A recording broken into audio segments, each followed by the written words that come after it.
Hi all, welcome to Vijayamala Chakravarti channel. கொத்தமல்லி தழை தாராளமாக போட்டுட்டு அவலக்கி கடுப்பு அதாவது அவல் கொழக்கட்டை ரெடி ஆகிடுத்து. நான் தேங்காய் சட்னி கூட இங்கே ரெடி ஆகிடுத்து. இப்போ சர்வ் பண்ண வேண்டிதான். இன்னைக்கு லஞ்ச் மெனு இல்லை, ஒரு டின்னர் மெனு காமிக்கிறேன். இது வந்து அவலக்கி கடுப்பு அப்படின்னு சொல்லுவாங்க இங்கே கர்நாடகாவில். ஆல்ரெடி போட்டிருக்கேன் என்னோட வீடியோவில். அரிசி மாவு கிளறி நம்ம உப்பு கொழக்கட்டை பண்ணுவோம் இல்லையா, அந்த மாதிரி ஒரு ரிசம்பிளன்ஸ் உள்ள ஒரு அவலக்கி கடுப்புன்னு சொல்லிட்டு நான் ஒன்று பண்ண போறேன்.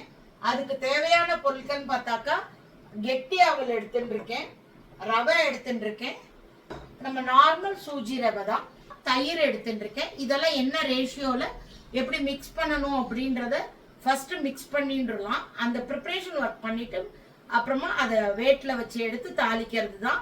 இப்போ இதை எப்படி பண்றதுன்றத வாங்க பார்க்கலாம். ஸோ நான் ஃபர்ஸ்ட் இப்போ அவலக்கி எடுத்துக்கிறேன். கெட்டி அவல் அது நான் 1 கப் மெஷர்மெண்ட் எடுத்துட்டு இருக்கேன். இது வந்து 1 கப்புக்கு 1 கப்பு அவல் எடுத்துட்டாக்கா நமக்கு 1/4 கப்பு வந்து ரவை எடுத்துட்டா போகிறோம். 1/4 கப்பு ரவை, 1/4 கப்பு தயிர்,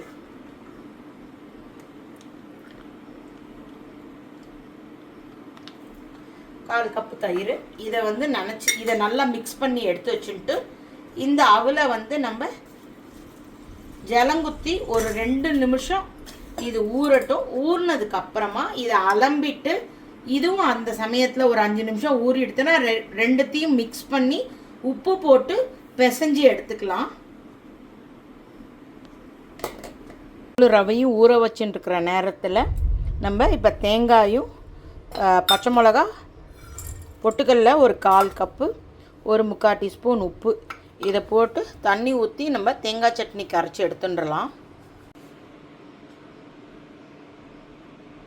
ஸோ தேங்காய் சட்னியை அரைச்சின்னு வந்தாச்சு. தாளித்து கொட்டினா தேங்காய் சட்னி ரெடி. ஸோ இப்போ நல்லா அவல் ஊறிடுத்து. ஊறினதை வந்து ஜலத்தை வடித்து எடுத்துட்டாச்சு. இதில் வந்து ஜஸ்ட் ஒரு 1.25 டீஸ்பூன் உப்பு போட்டுட்டு இந்த ரவை தயிர் ரெண்டுத்தையுமே இதோட சேர்த்து மிக்ஸ் பண்ணிக்கலாம். இப்போ நம்ம இதை நல்லா மாவு பதத்துக்கு நல்லா பிசைஞ்சு நல்லா, அதாவது அந்த அவல் வந்து ஷேப்பே இல்லாமல் நல்லா மாவு மாதிரி ஆகணும். அந்த அளவுக்கு நம்ம இதை பிசைஞ்சு எடுத்துக்கலாம். அரிசி மாவில் பண்ணுற உப்பு கொழக்கட்டை அந்த இது வித்தியாசமாக இருக்கும் டேஸ்ட்டு. அவலும் ரவையும் தயிரில் ஊற வச்சு பண்ணுச்சா இதோட டேஸ்ட்டு டோட்டலி டிஃப்ரெண்ட்டாக இருக்கும். மெத்தடு வந்து ரிலேட்டிவ்லி ஒன்றா இருக்கலாம், ஆனால் டேஸ்ட்டு வந்து இது இன்னுமுமே நல்லாயிருக்கும். இப்போ நீங்கள் பார்த்தீங்கன்னாலே பிசியரிச்சியே இதோட வாசனை பயங்கரமாக இருக்குது. எப்படி இருக்குது வாசனை? உங்களுக்கு எப்படி நல்ல வாசனை இருக்குது? நல்ல வாசனையாக இருக்குல்ல. அவள் நல்ல அவளாக இருக்கணும், ஃப்ரெஷ் அவளாக இருந்தாக்கா. இப்போ நம்ம எப்படி தயிர் சாதம் இருக்குமோ அந்த மாதிரி நல்லா பிசைஞ்சு எடுத்துன்ட்டு இதை நம்ம வந்து உருட்டி எடுத்துக்கணும். இப்போ இதை கம்ப்ளீட்டாக இன்னொரு நல்லா அடித்து பிசைஞ்சுன்றேன். அதுக்கப்புறம் உங்களுக்கு உருட்டி வைக்கிறத காட்டுறேன். இப்போ நான் இட்லி குண்டா தட்டில் வந்து எண்ணெய் தடவி எடுத்துட்டுருக்கேன், நல்லெண்ணெய். ஸோ இந்த மாதிரி அழகாக பிடிச்சி நீங்கள் வச்சிட்டிங்கன்னா உங்களுக்கு கொழக்கட்டை மாதிரி அழகாக வரும். இந்த அரிசி நோய் கொழக்கட்டையெல்லாம் பண்ணுவோம்ல, அந்த மாதிரி இட்லி தட்டில் எண்ணெயை தடவிட்டு இந்த மாதிரி பிடிச்சி வேட்டில் வச்சு எடுக்கணும். இட்லி குண்டா வச்சுருக்கேன் அடுப்பில். இது ரெடி ஆனதுக்கப்புறம் வெந்நீர் சுட்டதுக்கப்புறம் தான் இந்த தட்டை எடுத்து உள்ளே வைக்கணும். ஒரு 15 நிமிஷம் வச்சு எடுக்கணும். ரொம்ப கெட்டியாக பண்ணாலுமே சாப்பிட்றச்ச மென்ன அடைக்கிற மாதிரி இருக்கும். ஸோ அதனால் ரொம்ப கெட்டியாக பண்ணாதீங்க. நான் இப்போ வந்து இந்த தட்டிலையுமே நான் கம்ப்ளீட்டாக வச்சுட்டு உங்களுக்கு காமிக்கிறேன். ஸோ இந்த மாதிரி அழகாக பிடிச்சி கொழக்கட்டை மாதிரி ட்ரேயில் வச்சு இட்லி தட்டில் வச்சுடலாம்.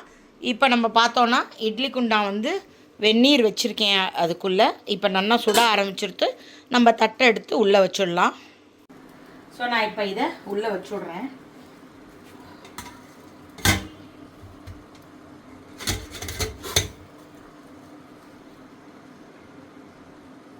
ஸோ ரெண்டாவது தட்டில் கொஞ்சம் கூட வச்சுருக்கேன், இதுக்கு மேலே வைக்க போகிறதில்ல, அதனால் அப்படி வச்சுருக்கேன். நான் இப்போ இதை மூடி போட்டு 15 மினிட்ஸ் ஸ்ட்ரீம் குக் பண்ணிவிட்டு அதுக்கப்புறம் தாளித்து கொட்ட வேண்டிதான். அதை நான் உங்ககிட்ட காமிக்கிறேன். ஸோ நம்ம இப்போ நல்லா ஸ்ட்ரீம் வர ஆரம்பிச்சிட்டு திறந்து பார்க்கலாம். சரி, நல்லா வெந்திருக்கு. இப்போ இதை மூடி போட்டு ஆஃப் பண்ணிவிட்டு உரப்பாரட்டும். இப்போ இதை ஆஃப் பண்ணிடலாம். ஒரு 5 to 7 மினிட்ஸ் கழித்து இதை நம்ம தாளித்து கொட்டிடலாம். ஸோ இப்போ இதெல்லாம் நல்லா உதுத்து தனித்தனியாக இருக்குது. பார்த்திங்கனாக்கா நல்லா அழகாக இந்த மாதிரி கொழுக்கட்டை ஷேப்பில் இருக்குது.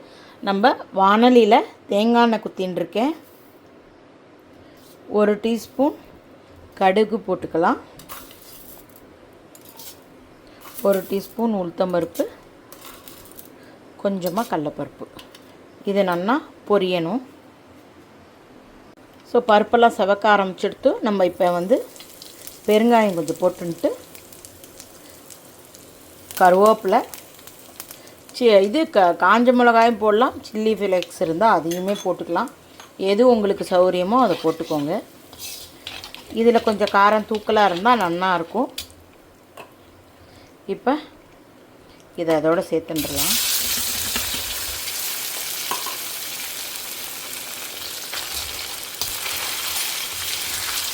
தேங்காய் எண்ணெயில் பண்ணினேன்னா ரொம்ப டேஸ்டியாக இருக்கும்.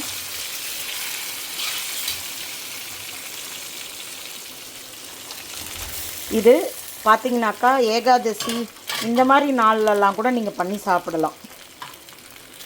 வெங்காயம் பூண்டு எதுவும் இல்லை.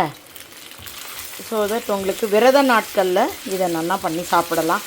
உடம்பு சரியில்லைன்னா, சளி பிடிச்சிருந்தா, ஜுரம் இருந்தால் இது லைட் வெயிட் அண்ட் வேக வச்சு சாப்பிட்றதுனால வயிற்றுக்கு ஒன்றும் பண்ணாது. உடம்பெல்லாம் இருந்தது அப்படின்னா காரம் கொஞ்சம் கம்மி பண்ணிக்கலாம். மற்ற நேரத்தில் தேங்காய் சட்னியில் கொஞ்சம் காரம் தூக்கலாக போட்டுக்கோங்க.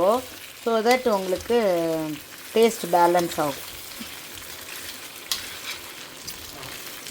இப்போ இதில் நான் கொத்தமல்லி தழை ஆட் பண்ண போகிறேன். கொத்தமல்லி தழை தாராளமாக போட்டுட்டு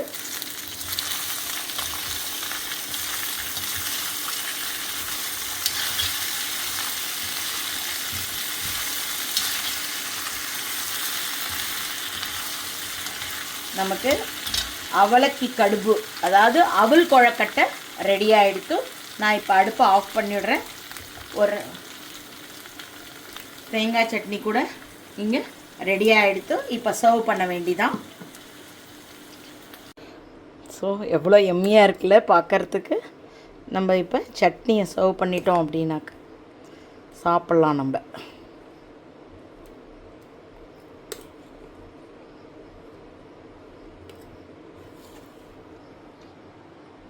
டெம்டிங்காக இருக்குல்ல, சாப்பிடணும் போல்.